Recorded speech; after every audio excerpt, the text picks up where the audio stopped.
वाले।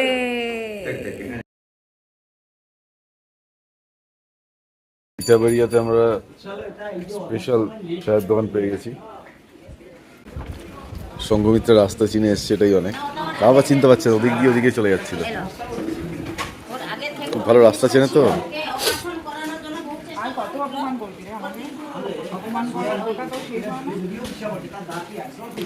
সঙ্গমিত্রা এখানে এসছে বলে একটা সিঁড়ি বানানো হয়েছে, সঙ্গমিত্রা এই সিঁড়ি বেয়ে উঠবে।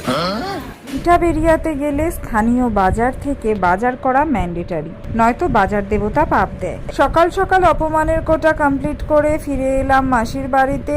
লাঞ্চ করে এখান থেকে বেরোতে হবে তাড়াতাড়ি, কারণ আজকে আমি আর তন্ময় আর পালক ফিরে যাচ্ছি কলকাতা। আর পালকের না জানি হঠাৎ কি মনে হয়েছে, বলল আমি সবার ফেসিয়াল করব। ফলে আমি ছাড়া বাড়িতে আর যারাই ছিল সবাই পালকের পার্লারে ফেসিয়াল করলো। দরকার থাকুক বা না থাকুক, প্রত্যেকের একটা ওয়েটিং পিরিয়ড ছিল যেখানে তাদের ম্যাগাজিন পড়তে হচ্ছিল। সেই ম্যাগাজিনের জোগানও পালক কলকাতা থেকে নিয়ে গিয়েছিল। এদিকে ফেসিয়ালের নামে নিভিয়ার পর বোরোলিন মাখা যে কি ভয়ঙ্কর অত্যাচার, সেটা যাদের সঙ্গে ঘটেনি তারা ঠিক বুঝবেন না। আরে বল বল, সব ক্যামেরা নিয়ে দাঁড়িয়েছে।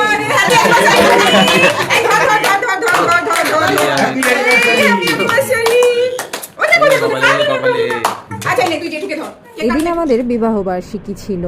যদিও আমরা বেরিয়ে যাচ্ছিলাম কলকাতার উদ্দেশ্যে, তবে তার আগে শুভমের উদ্যোগে সবাই মিলে কেক কেটে সুন্দর বিবাহ বার্ষিকী যাপন হলো।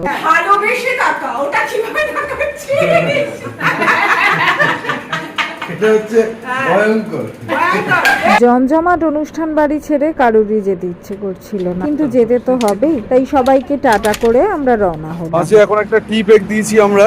সব রকমের লিকার চা পাবেন, দুধ চা তো অবভিয়াসলি পাবেন। যে বাপ্পা টি